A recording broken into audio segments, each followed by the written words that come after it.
guys can tell it's gardening season, so we're busy. So my name is Brittany Gorgas, and I'm the coordinator for the Crow Wing County Master Gardener Volunteer Program. Thank you guys for joining us today. And we have Jennifer Lee speaking on companion planting. Jennifer has been a Master Gardener since 2019. She's the president of our program, and along with her husband, Dan Lee, they spearhead a project called Community Giving, which teaches Adult Gardening 101 and also has giving gardens at which they've donated over 20,000 pounds of fresh produce. So they're looking forward to incorporating companion planting into the giving gardens this year. So take it away, Jennifer. Thank you, Brittany. And as she mentioned, I'm a Crow Wing County Master Gardener, and we're going to discuss companion planting for gardening success. And there we, excuse me, now we're not advancing. Okay, Brittany. There we go. Okay. Although, there we go.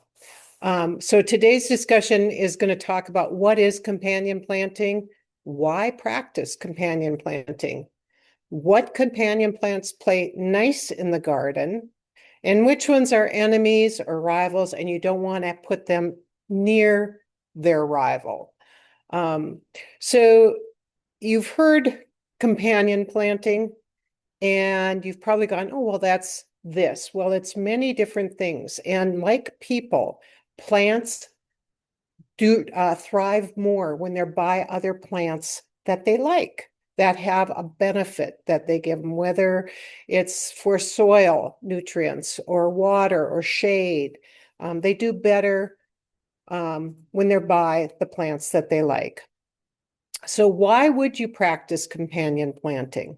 Well, there are many benefits to doing such. And one of them is to improve the growth, the flavor, and production of your vegetables. Another one is natural deterrent to insect and pests. It attracts pollinators and beneficial insects and enhances the soil health and fertility while using space and the growing period. And we're going to go through each one of these benefits as we talk about the companion planting. So why do companion planting? Well, to improve your growth and your production of your veggies and your flowers. So you want to consider plant size when you're looking at this.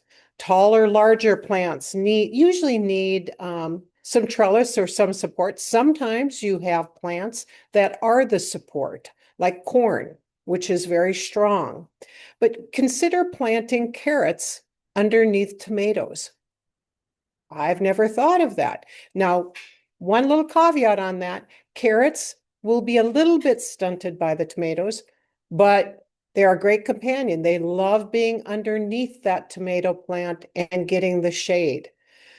Taller plants provide a windbreak or possibly even shelter on a heavy windstorm and also shade. And then the taller plants also provide help with pollination, resulting in a greater food production. So that's one great benefit for doing it.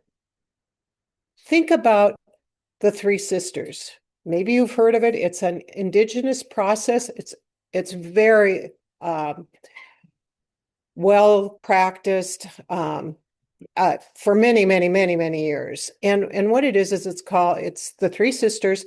You start with a corn, and the corn stalk being that support. It's tall, it's strong, it's kind of the main character. I'm going to show you what strength is about when it comes to wind and rain. Then you add the bean that vines up that stalk of corn. The bean is providing the nitrogen that the corn is depleting from the soil. So while you have corn that is depleting nitrogen, now you've got the bean that's putting it back into the soil. And the third sister is a squash on the bottom, and that sprawls out. And what that contributes to the Three Sisters is it provides a living mulch, because as it grows and grows out, it covers your bare ground. So now you're not weeding as much. It also provides that shelter and that shade for moisture to your soil. So it's not, your moisture is not evaporating. You don't have to spend as much time watering, or you don't have to worry about the watering as much. It's a great combination.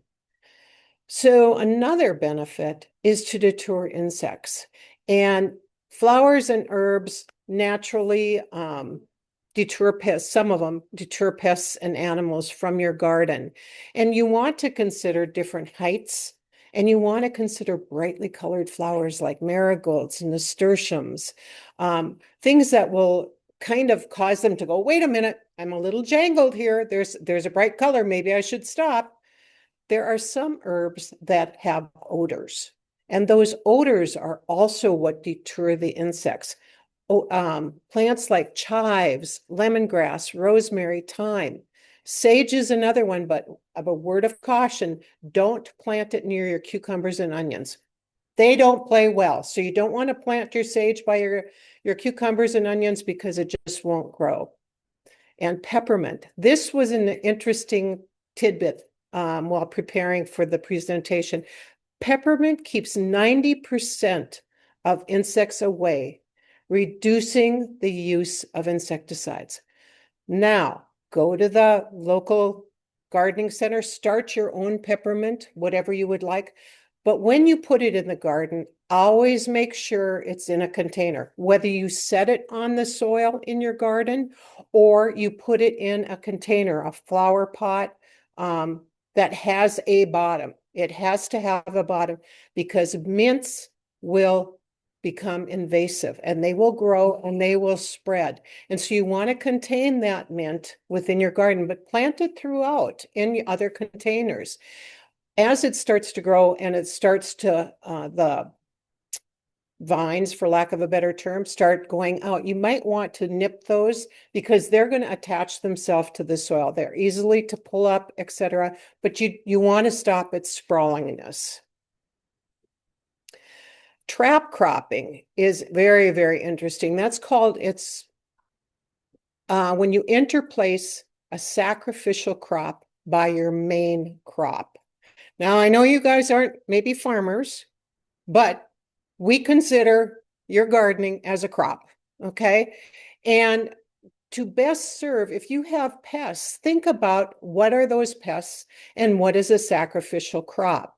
And a sacrificial crop you place and you grow on one line, then you have your main crop, and bugs will come and they will land on that sacrificial crop. It's also a possibility if you do good pest management, the minute you start seeing them and picking them off, etc., you might be able to save that sacrificial crop. But what it does, it captures the bugs and the pests before it goes to your main crop, the one you want to save.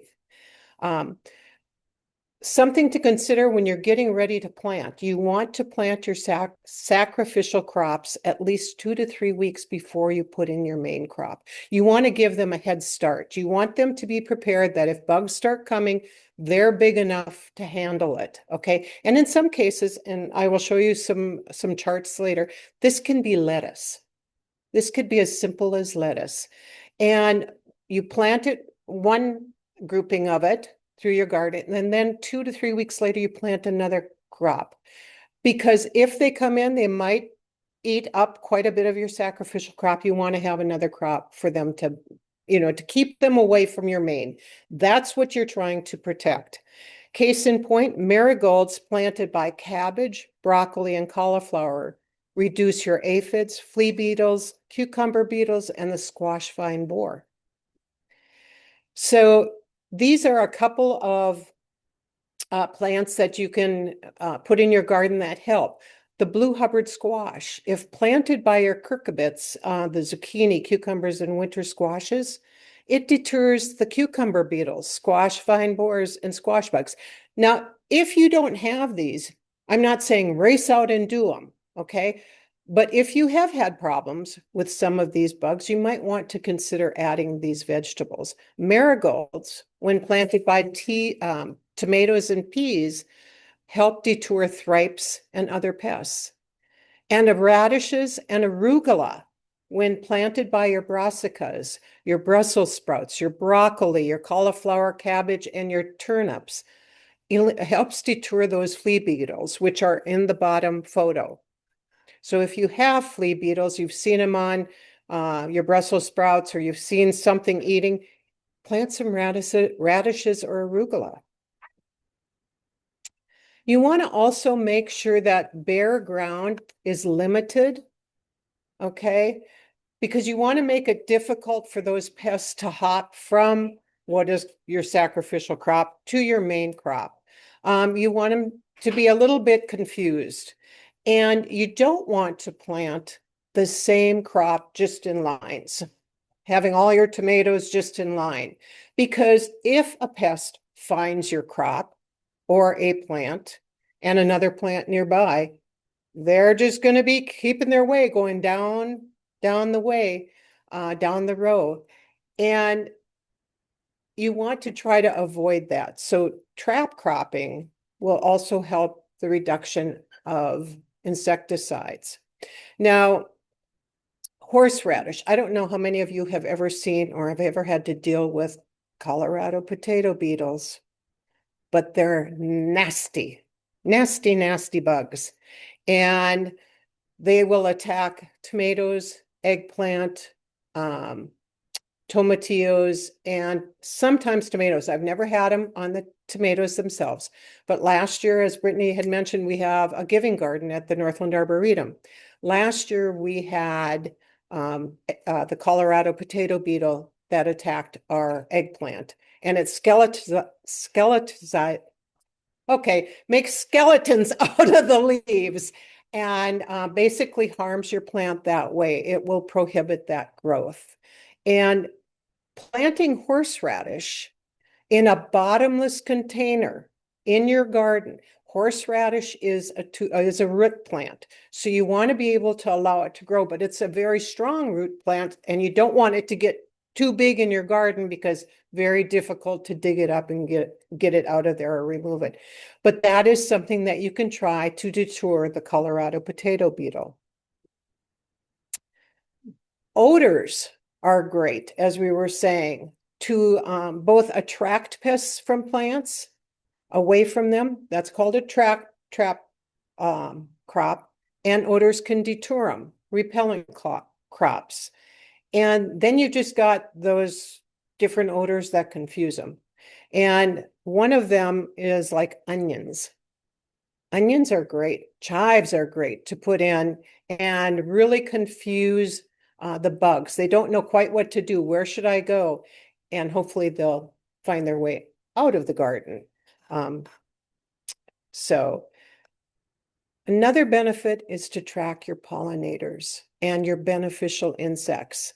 And we know that many plants rely on pollination, so we want as many pollinators and beneficial insects into the garden. And flowering plants bring in those pollinators. And the pollination that they bring increases your production, which makes your garden a very happy garden and you a very happy gardener. Pollinators are drawn by bright colors. They love those yellows, the reds, the blues, the purples, and the oranges.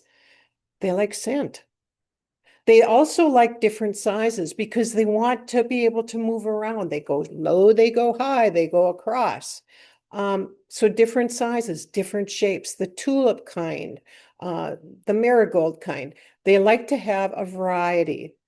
Borage, the picture on the right, borage is an excellent pollinator, and it's a companion for your tomatoes, your squash, strawberries, and most other plants. Now, two things about borage. When the flowers start coming up, etc., you can make them into tea. But when you plant borage, whether by seed or by a little plant, just be aware borage grows quite large.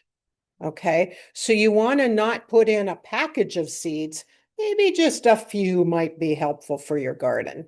And then just watch the size as it's growing up and kind of keep it at a manageable size and state. I've also seen where borage can overwinter. I'm not going to say it does, but it can. A sprout or two can come up.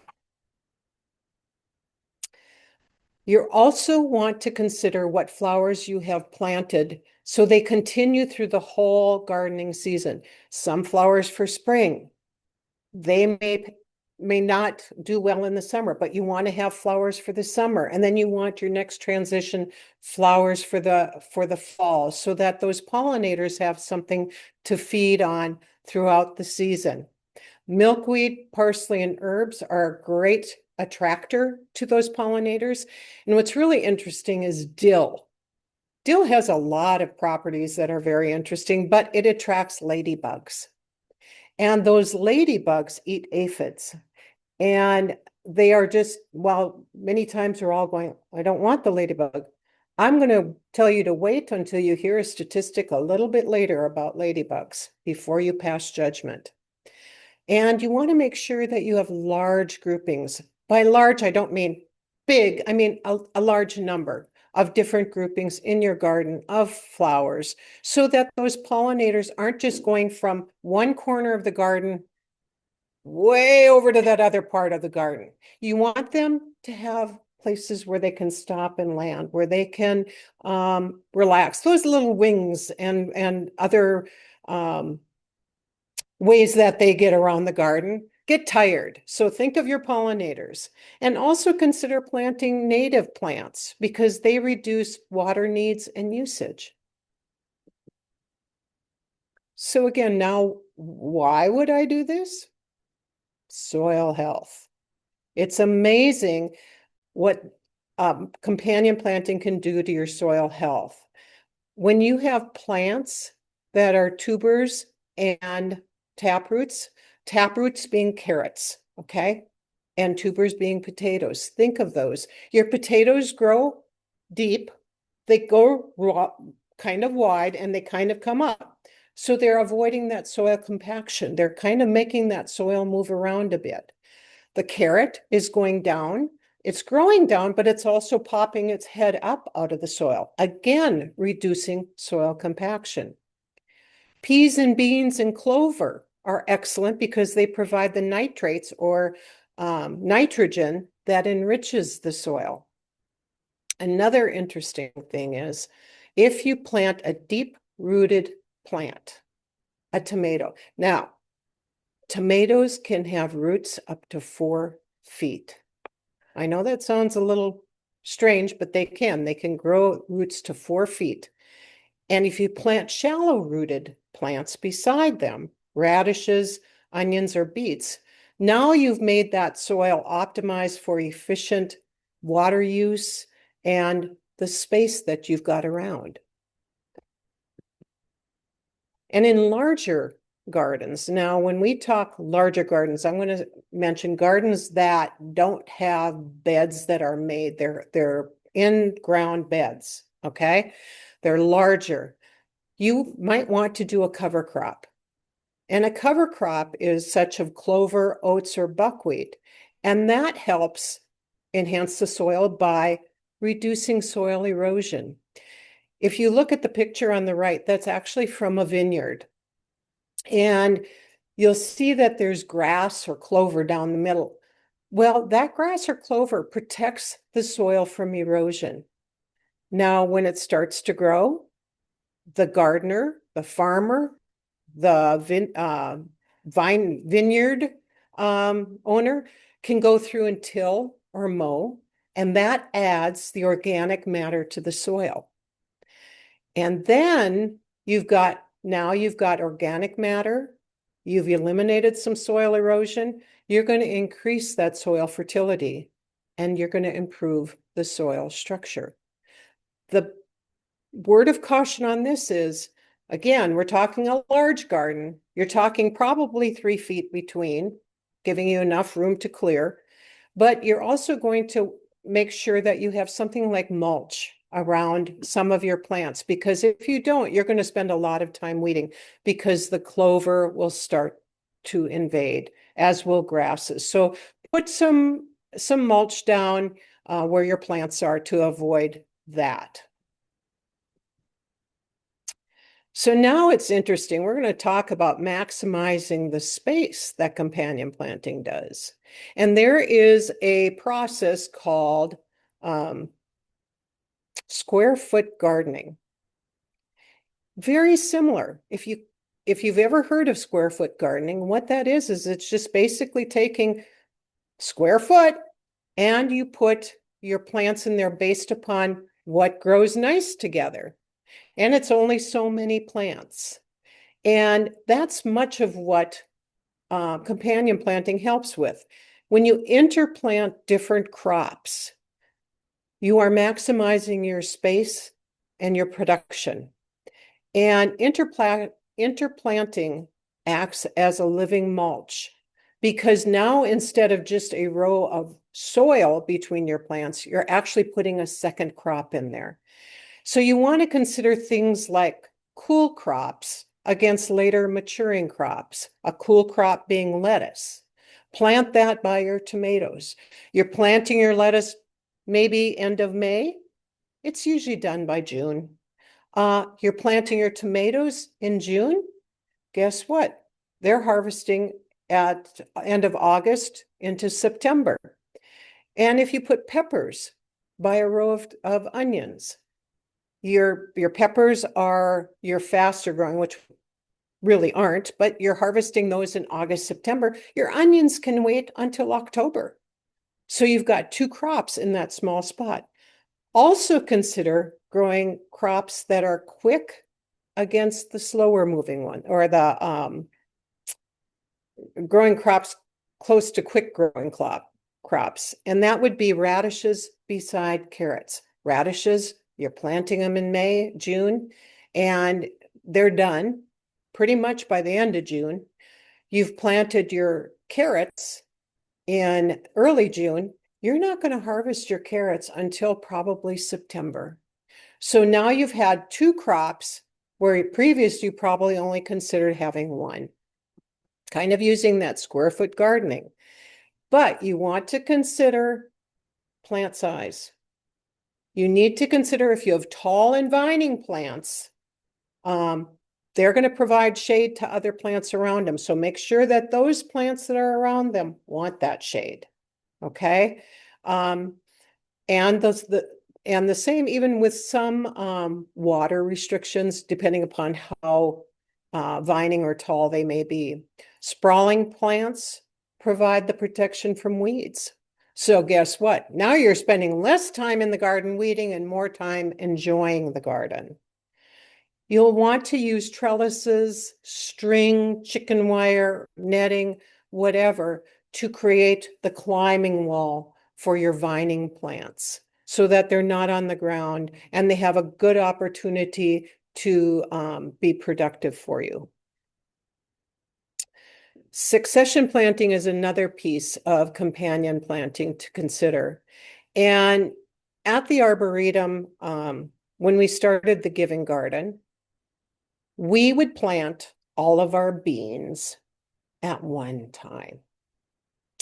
Now, let me tell you, when it was harvest time and master gardeners would show up, it was always whoever showed up late had the chore of harvesting beans. And let me tell you, it was never quite fun because the beans were very prolific and they were throughout the garden and there were a lot of plants. But guess what? It was one and done. Once they were done, we were done with beans. So now what we've moved on to is succession planting, and beans are a fabulous succession planting process. You plant your first grouping perhaps in early June because they can handle the cold. Now we put them in a bed. 2 weeks later, we go back, and in another bed, we're adding a whole new crop. And in another 2 weeks, we're adding a whole new crop. So we have 3 different times that we are planting beans that allow us to better have better production, extend our growing season, and perhaps while the second and third beds are open and available, we could be planting lettuces, etc., in those beds and then getting ready for the beans once the lettuce is done. You want to also consider your late harvest items. When you're done with the peppers in August, September, you can still plant lettuce, kale, some spinach. You can still put those in. It's not the end of the garden. It's just a different season for the garden. Some beneficial combinations. The article or the picture on the right is from the Farmer's Almanac, and I thought it was very cool. It gave you some ideas, but basil is a wonder. I'm just here to tell you, I like the smell, but it's a wonder. It's when you plant it by tomatoes, it helps with flavor and production, and it repels thrips. Sweet basil.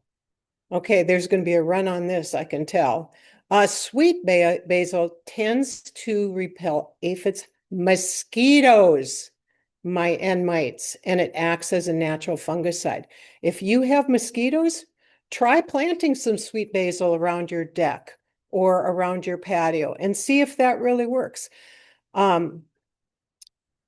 It's a way to add a little bit of green to areas and try a little something new. Oregano enhances the flavor of your beans, cabbage, broccoli, cucumbers, and cauliflower. Now, parsley, when planted near tomatoes and asparagus, wards off beetles. So you've heard a couple of things. You heard me talk around tomatoes. You heard me say carrots. I've said basil. And I've said parsley. If you wanted to, you could plant some cilantro, some chives near that tomato, maybe throw in a cucumber. You have a regular salad bowl in a very small area of a garden. So in some cases, these are container plants even. They can be a larger container plant. And did you know that parsley, when planted by rose bushes, actually enhances the rose fragrance? Chives improve the growth and flavor of tomatoes and carrots and may repel aphids and Japanese beetles. I'm not sure about you. We have a friend who has Japanese beetles, and she has tried a number of items. And I'm thinking that I'm going to have to tell her she needs to plant some chives in her little container plant. And dill, if you grow dill, it will help with healthy cabbage, onions, and cucumbers.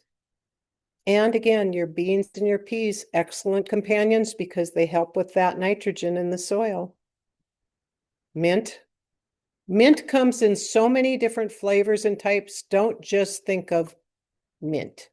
Think of chocolate mint, ginger mint, orange mint, wintergreen, spearmint, peppermint. All of those mints help deter aphids, cabbage moths, and flea beetles, and ants that eat or attack your cauliflower, broccoli, and cabbages. Again, reminder, in a container with a bottom, either on top of your garden or in the garden, but make sure it is in a container. It will invade and it will continue to sprawl, but it's very easy as it's sprawling to just kind of lift up those pieces and snip them off. Marigolds are a wonderful flower for your garden, and especially French marigolds. When they're planted near the tomatoes, the cucumbers, squash, and potatoes, they'll repel the harmful nematodes, beetles, white flies, and aphids. And they're adding that splash of color, remember, for the beneficial pollinators and insects. And when you plant sweet alyssum, this was a new one for me, as a border plant around your garden, you will avoid or detour aphid infestations. Here's the piece that I found interesting. One ladybug, okay, so sweet alyssum will attract ladybugs, and one ladybug will eat up to 50 aphids a day. Now that's going to be a fat ladybug, but you don't have to deal with it. It is shallow rooted, low and spreading. It does not like wet feet. So it doesn't want to be in an area of your garden where it's going to get a lot of moisture. So you want to be cautious of where you're placing it, but what a wonderful beneficial plant. And then we have the nasturtium. The nasturtium, when planted near cucumbers, repels those cucumber beetles. And by broccoli, it reduces the cabbage loper damage. And squash plants, when planted by them, it gets rid of those squash bugs. When you leave it in the garden over winter, it will decompose and add to your soil. So it's another benefit from nasturtiums. But nasturtiums are pretty easy to grow when you buy them as a seed and not out of a plant that you might have seed saved. If you do that, you have to scar them so they'll grow. But a regular seed from any of the big box stores, any of the big seed companies, you can plant directly into the ground. And they grow, and they grow quick, but they are beautiful. Think about this. You've got yellows and oranges and some reds. Their flowers are edible. And as are the leaves. They bring on a peppery taste. You can put it in salads or in other dishes. You can add it to your plate for a garnish. And you can put it in a little vase. Now, again, as we're saying, are you getting the sense that there are a lot of invaders? This cannot, I won't say it's an invader, but it starts to sprawl, and you can cut off pieces. Don't worry. I've done it. And they still continue to sprawl, but they're great. They're beautiful. And they just provide beautiful color within your garden. So now if maybe you were just thinking you were gardening for veggies, now garden for art and add in some color, add in some flowers. If you grow lettuce, onions and garlic, the onions and garlic will deter those aphids, and the lettuce provides the living mulch. And rosemary and sage, deer don't like rosemary and sage.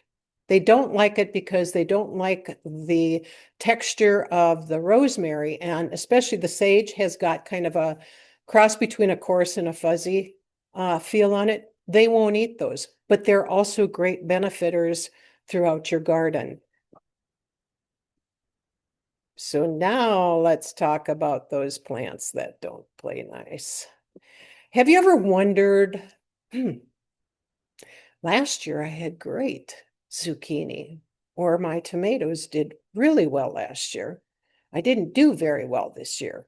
And you're trying to figure out why. Perhaps it's one of the rivals. And not all plants and veggies play nice, as we know. And you don't want to plant corn, dill, broccoli, and cauliflower near your tomatoes. They compete for the same nutrition and they attract the same pests. And remember earlier I mentioned the eggplants, tomatoes, potatoes, and tomatillos. They should be rotated every 3 years. And when I say rotated in your garden, I don't mean I'm going to take my eggplant and now I'm going to put it where the tomato was, and I'm going to take the tomato, put it where the eggplant. I mean in a totally different area of your garden. Because they're attracting the same bugs, and they use the soil the same way. And you want to give your soil an opportunity that if you have any bugs or blight or other diseases, to recover. So move them to another spot in the garden. The bug that's the Colorado potato beetle. And it is very prolific. And it likes those eggplants, tomatoes, potatoes, and tomatillos.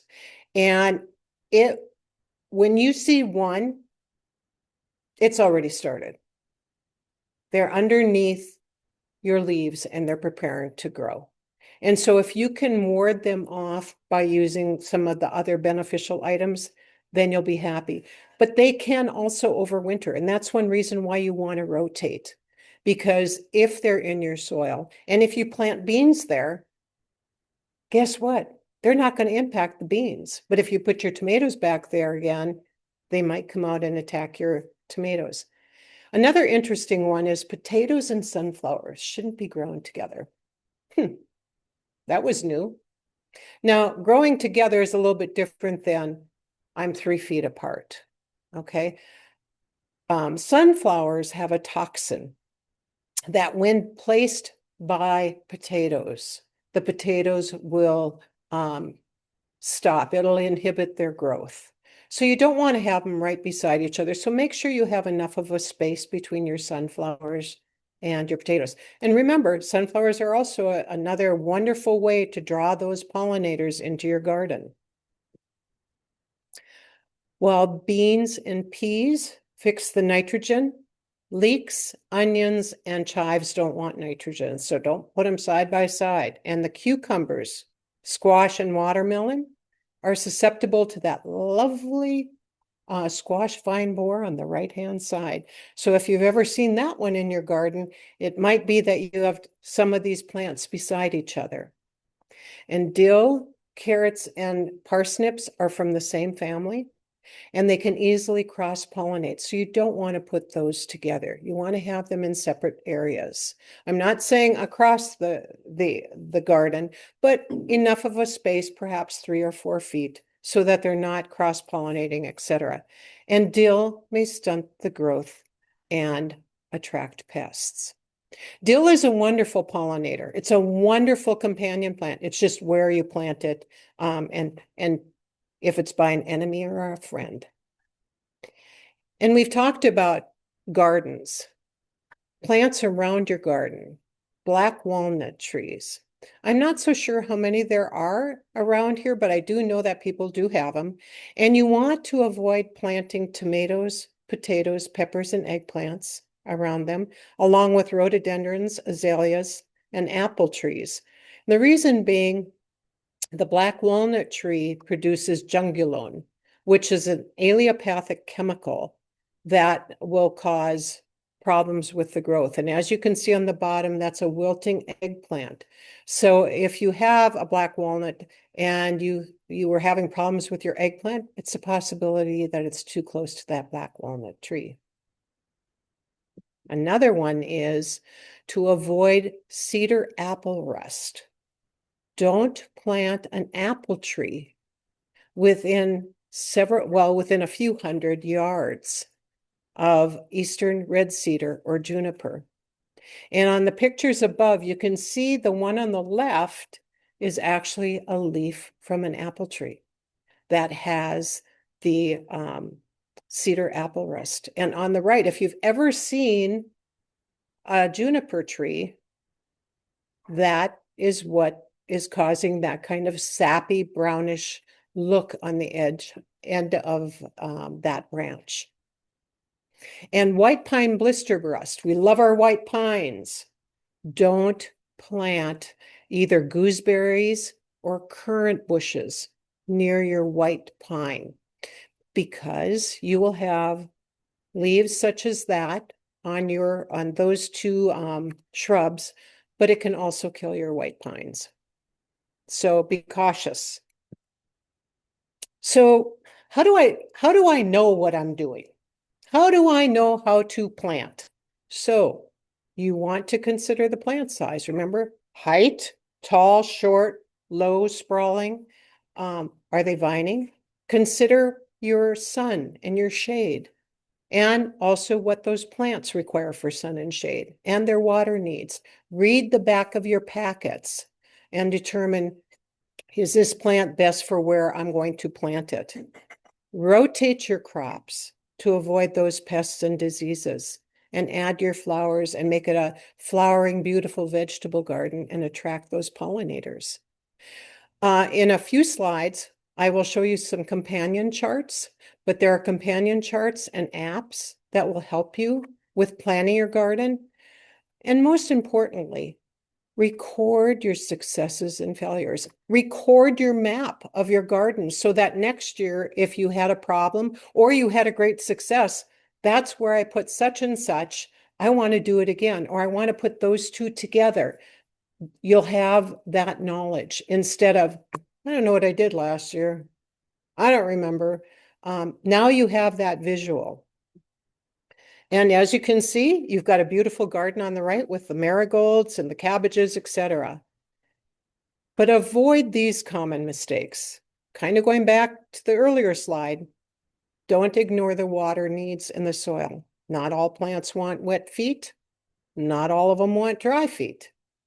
Don't ignore the size and sun, because some plants want shade, some want that full sun.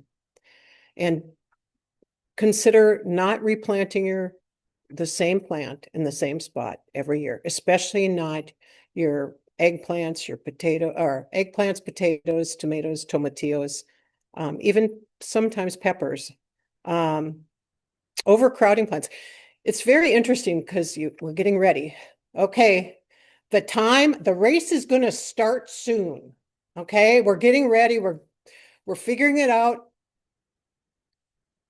You're putting in those little plants that you just bought. And oh, you have some seeds and you've put it in your bed and you're looking down and you're going, that's a lot of soil.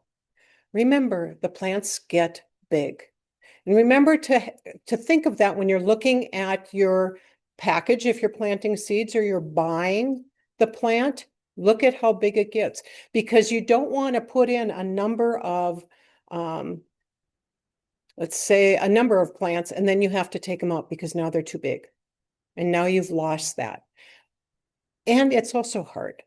When we teach our gardening class, we hand out carrot seeds. And it's always interesting because, you're supposed to plant so many.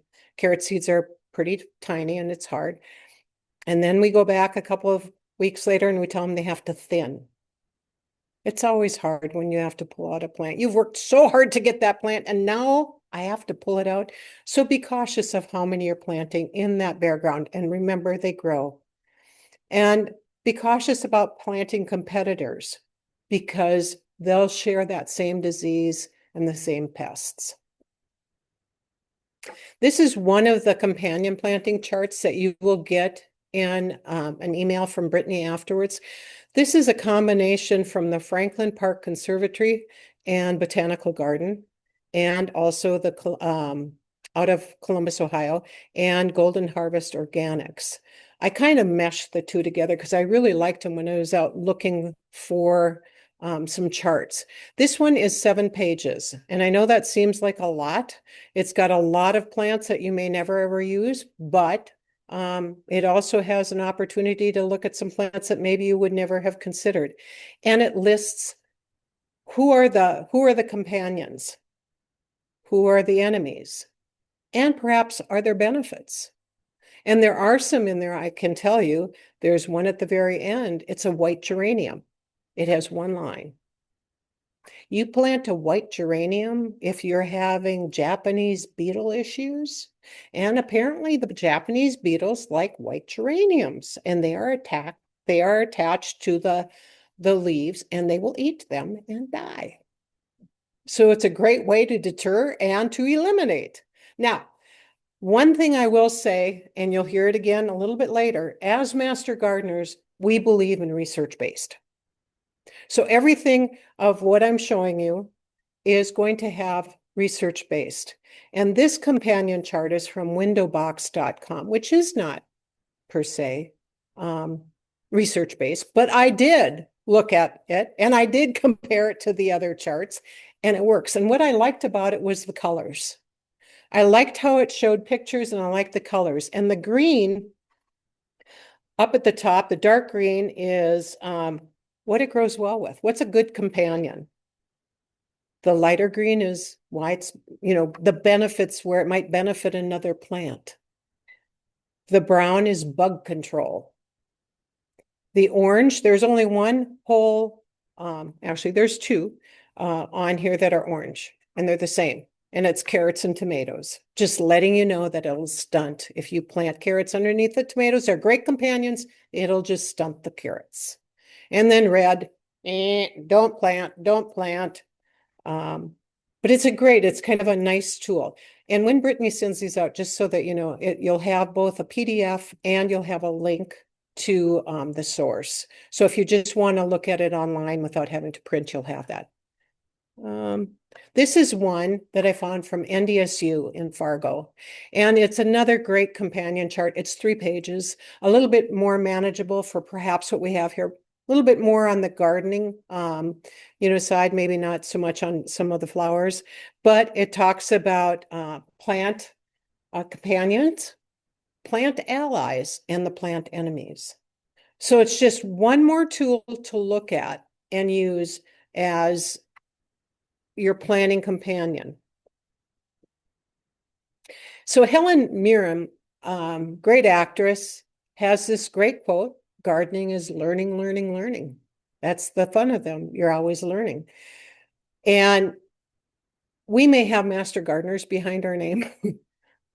we know a lot about some things and some things about a lot of things. We're always learning. And I will be honest, putting this presentation together, I didn't know companion plants. I learned a lot. And this is what makes gardening fun. Now, how can I take this into the garden and how can I make this the best gardening year ever? So with that, the University of Minnesota Extension has a great site. Again, this will be in your documents, Yard and Garden. And on the Yard and Garden site, you can solve a problem. You have something wrong with one of your plants and you want to check it out. You can go there and see, does it match any of these items? You can find a plant. You want to plant something that's yellow. What will go good in this area? Sun, shade, whatever. It will help with houseplants or shrubs and trees. It provides guides on growing guides, how to manage soil and nutrients, what you might want to consider for your harvest, using your harvest. And also a special section of lawns and landscapes. In putting this together, these are just some of the resources I used. Again, research-based, University of Illinois Extension, University of Minnesota Extension, West Virginia University Extension, University of Delaware, NDSU. I can tell you that University of Iowa has an awesome Master Gardener program and a lot of research. Wisconsin, Illinois, Cornell, Purdue, all of those are research-based.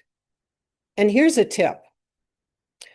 If you have a question and you want to find the answer, go to your Googler. We all use Google. Type in your question. No space at the end. Put a colon and put edu. Okay? So I have black bug on my tomato, edu. In most cases, or in many cases, not most cases, in many cases, it should pull up, depending upon how it's worded, it may pull up something from a university, and you can rely on that. YouTube is great. Don't get me wrong. Obviously, YouTube is great. As I look at this and I'm going, we are recording this, but the YouTube person who is just the grower who doesn't have true expertise in the background may have a wonderful garden. I'm not saying doesn't, but at the same point too, you may want to just verify by going to research-based. And by using that process, it will help you decide or determine or find a resolution. And if you still, as master gardeners, we have 7 priorities. We are into local food, growing local food, climate change, nearby nature, clean water, pollinators, plant diversity, and horticulture skills. If any or all of these are of interest to you, I highly encourage you to come and join the Master Gardener group. We are accepting applications usually at the end of August and September for our class that starts in January. There is some book learning, and then the first year you have 50 hours of volunteerism, which, let me tell you, goes by in a flash. There's a lot of growth. There's a lot of fun. The opportunity for projects in Crow Wing County is unbelievable, whether it's growing food for the food shelves and other organizations, learning about shoreline restoration, pollinators, etc. So I encourage you to come and join us. And if you have questions of your own, whether about this presentation or about something on your plants, I encourage you to contact our Ask a Master Gardener hotline. And there are two ways you can call and leave a message. You might want to leave more of the message as possible. You have a question on such and such a tree, it's not doing something. Give some specifics, etc., and then your contact information. Or if you have email, send some pictures. And again, as much information as possible. Our master gardeners will get back to you with, they may have more questions depending on, or they'll give you back some resolutions or some ideas of what might be the issue. And so I encourage you to reach out to us, whether you want to join, come and have some fun, or whether you have questions. So thank you. I appreciate your time today. I hope you learn more about companion planting and all of its many benefits. And so with that, I will ask, are there any questions? Roseanne. Jennifer, I have a question. Most of my home gardening is in containers. Mhm. And so I'm wondering about the window box source here. Is that for window box containers? No. Nope. Roseanne asked about containers. She does container gardening, and she was asking if the window box chart that you will receive is just for window boxes. And no, that's just the name of the .com. Thank you. Yes. Any other questions, Brittany? There are some Oh, questions. Rose. When you were studying companion gardening in particular plants, did you come across tarragon? Yes. Give me 1 second. Let me see if it's on my list. That might be.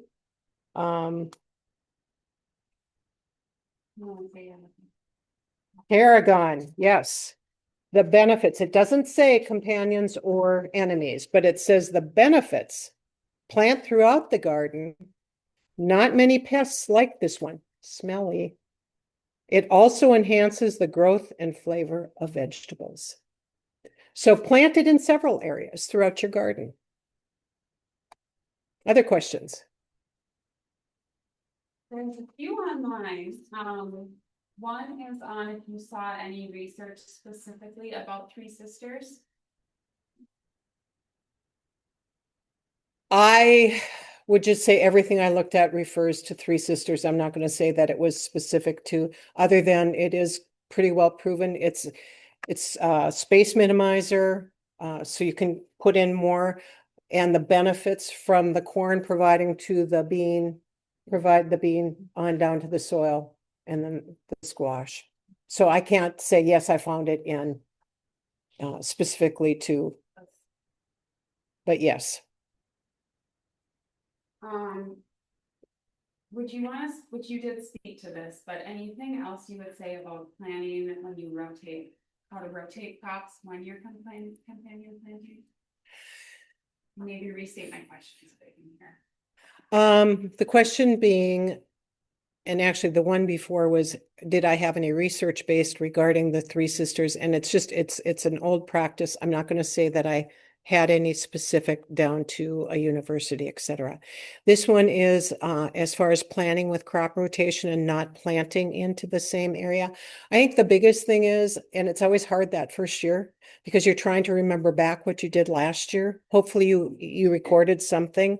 And I think much like what we're doing at the Arboretum this year, I have the beds on an Excel spreadsheet and I just kind of draw out and I go, okay, I had tomatoes here and I know, and especially with the eggplant, I knew I had problems with those Colorado potato beetles.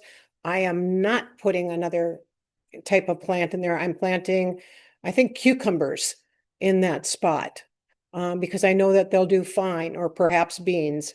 And it's just kind of knowing and thinking about where you may have had vegetables growing before and alternating, switching that up a bit, and then looking at the charts to see, much like the tarragon, can you put that by other plants? And, you know, do your mains first and then perhaps your companions beyond that. Thank you. Question on if peppermint works on Japanese beetles specifically. Does peppermint work on Japanese beetles specifically? I do not know. That would be a great experiment. We could check it out and respond back to you via an email, whether or not that is something that I find. I just happen to find it as a general note that it's a great plant to have in your garden because it deters many bugs and acts as an insecticide.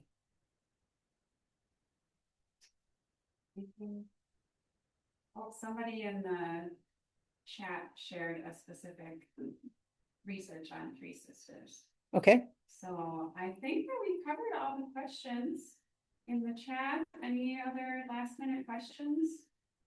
Anybody? Otherwise, thank you so much, Jennifer. That was awesome. and all I can say is here's to a great, bountiful, and plentiful gardening season. All the best to you. Thank you. And if you guys were here in person today, be sure to write your email so I can email you those resources.